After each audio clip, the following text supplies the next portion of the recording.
Truganini's life spans 73 years on an island now known by a brown and tan cartoon tornado of teeth and claws referred to as the devil. Tasmania deserves anything but this cartoon depiction.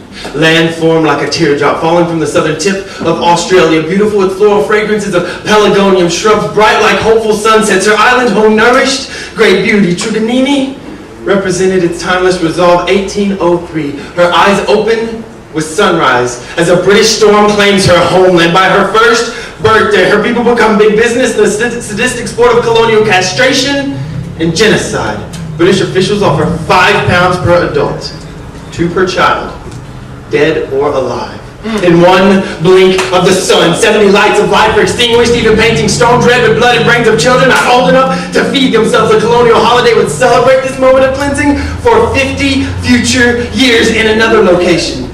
30 men and women are slaughtered as easily as one would pluck fresh blossoms from a native shrub. This hill still bears the name Mount Victory. In 28 years, the twister turned 5,000 heartbeats to 75. Truganini's eyes witnessed her mother stabbed to death, her sister kidnapped, her soon-to-be husband drowned minutes before she is gang raped and forced to join her previously free people in a concentration camp too. These are the windstorm nightmares that haunt my white skin.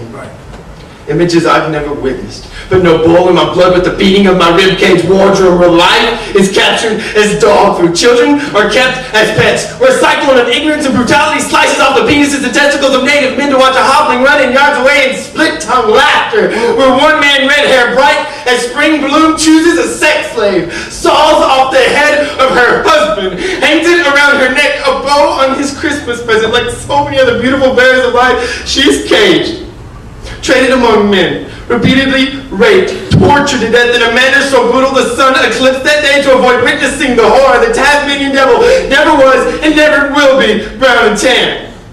He twists in a tornado of white, colonial forgetting in his palms, weaving a web of time bottles and bullets to fill his bag of pale magic. He represents a people that would go to despise abortion, but once roasted babies alive because of the pigment of their skin, didn't care to know their real name. Couldn't imagine the wisdom they might bear, but would bleed the ground with blasphemy of medical progress that could force continents to cry. In 73 years, Truganini became the very last of her people.